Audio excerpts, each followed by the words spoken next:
অনুৰোধ জানাবো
যোগদান কৰিলে মকিবৰ ৰহমান তেখেতক আমি সন্মানীয় সভাপতি দেৱক আমি সম্বৰ্ধনা জনাবৰ অনুৰোধ জনাইছোঁ।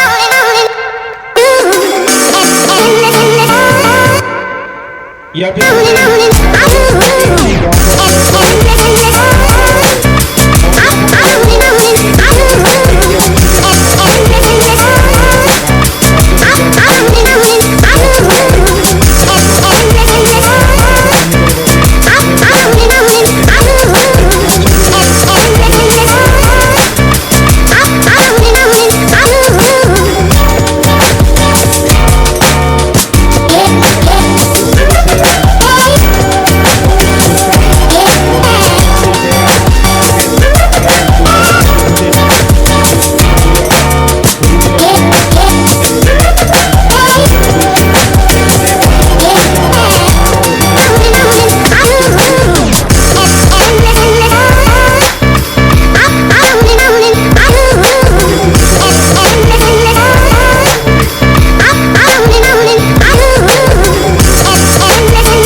কৰিছোঁ। উদ্দেশ্য একেটাই, আগন্তুক অহা বছৰ হ'বলগীয়া পঞ্চায়ত নিৰ্বাচনত আমি শদিয়াৰ পৰা ধুবুৰীলৈ পঞ্চায়ত দখল কৰাৰ উদ্দেশ্যে আমি গোট সন্মিলনৰ আয়োজনৰ আৰম্ভণি কৰিছোঁ আৰু আমাৰ দলৰ সভাপতি লুটিলি গগৈ ডাঙৰীয়া তেখেতৰ বক্তব্যত সকলো কথা প্ৰকাশ কৰিব। এতিয়া আহোঁ মই আমাৰ আজি যে গোট সন্মিলনৰ উদ্দেশ্য, ইয়াত আমি দেখিবলৈ পালোঁ বহুকেইগৰাকী কংগ্ৰেছৰে হওক বা অগপৰে হওক ৱাৰ্ড সদস্য আজি আমাৰ ইয়াত এই দলত আহি যোগদান কৰিছে, অসম জাতীয় পৰিষদ দলত। তেখেতসকলক আমাৰ দলৰ তৰফৰ পৰা অশেষ ধন্যবাদ জ্ঞাপন কৰাৰ লগতে ভৱিষ্যতে যাতে তেখেতে অসম জাতীয় পৰিষদ দলৰ হৈ আৰু ৰাজ্যখন অসম ৰাজ্যখন দেউলীয়া কৰিব